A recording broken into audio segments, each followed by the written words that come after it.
Hi, കഴിഞ്ഞ വീഡിയോയിൽ ഞാൻ കുറച്ച് സൊല്യൂഷൻസും കൂടി പറയാന്ന് പറഞ്ഞിട്ടുണ്ടായില്ലേ. അതായത് നമ്മൾ ഹൈ ഇമോഷന്റെ സമയത്ത് ഡിസിഷൻ മേക്കിംഗ് തെറ്റാറുണ്ട്. സോ അത് മാനേജ് ചെയ്യാൻ നമുക്ക് 4 മെത്തേഡ്സ് നമുക്ക് യൂസ് ചെയ്യാം.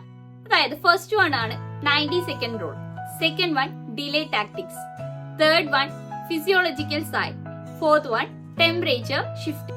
90 സെക്കൻഡ് റൂൾ എന്ന് പറഞ്ഞു കഴിഞ്ഞാൽ നമുക്ക് എന്ത് ഇമോഷൻസ് ആയാലും അത് ശരിക്കും നമ്മളിൽ സ്റ്റേ ചെയ്യുക 90 സെക്കൻഡ്സ് ആണ്. അത് കഴിഞ്ഞിട്ട് അത് സ്റ്റേ ചെയ്യണമെങ്കിൽ നമ്മൾ അത് റീകോൾ ചെയ്യുന്നതുകൊണ്ടാണ്. സോ ആ 90 സെക്കൻഡ്സ് നമ്മൾ ഡിസിഷൻ എടുക്കാതിരിക്കുക. അതുപോലെ നമ്മുടെ മനസ്സ് എന്താണോ ആക്ട് ചെയ്യാൻ പറയുന്നത് അത് ഒബേ ചെയ്യാതിരിക്കുക എന്നുള്ളതാണ് ഫസ്റ്റ് റൂള്. സെക്കൻഡ് റൂള് ഇതുമായിട്ട് കണക്റ്റഡ് ആയിട്ടുള്ളതാണ് ഡിലേ ടാക്ടിക്സ് എന്നുള്ളത്.